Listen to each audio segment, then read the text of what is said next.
The high drama surrounding the elections for the 5 non-permanent Security Council seats involved Italy and the Netherlands.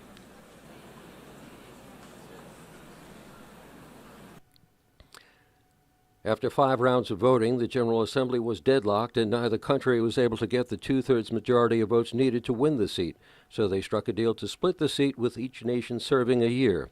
Italian Foreign Minister Paolo Gentiloni said the compromise between Italy and the Netherlands could send a message of unity between the two European countries. Our ambition is to give a contribution. I think we will give a serious contribution, and we will do this for 2017.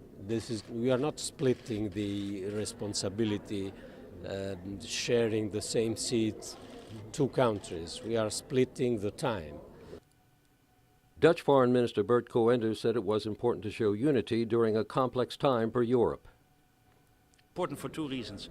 One, it shows in a complex time the spirit of cooperation in Europe, which is necessary, I think. Secondly, I think it shows the determination of my country, but I think also of Italy, to work together at a time of so many geopolitical conflicts, of the lack of cooperation in the world.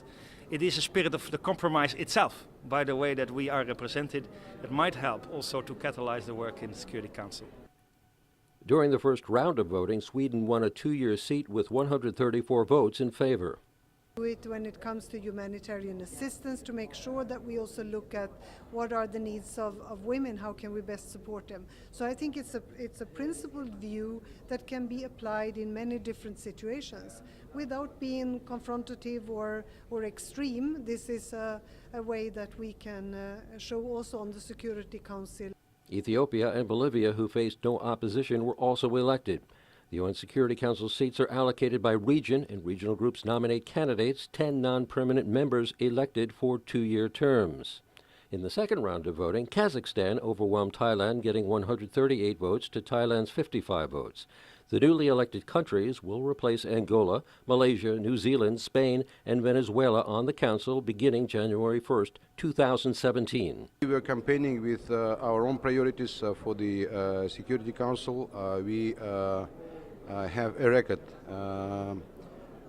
of excellence in matters of global security, nuclear disarmament, and non-proliferation. So that will be one of the important agenda items on our activities as members of the Security Council.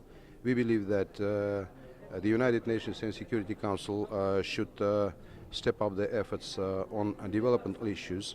We all have at hand the UN SDGs agenda, as you know. Therefore, we have to master our efforts to ensure that these goals are met and implemented. It's not the first time that 2 countries decided to share a seat in the Security Council.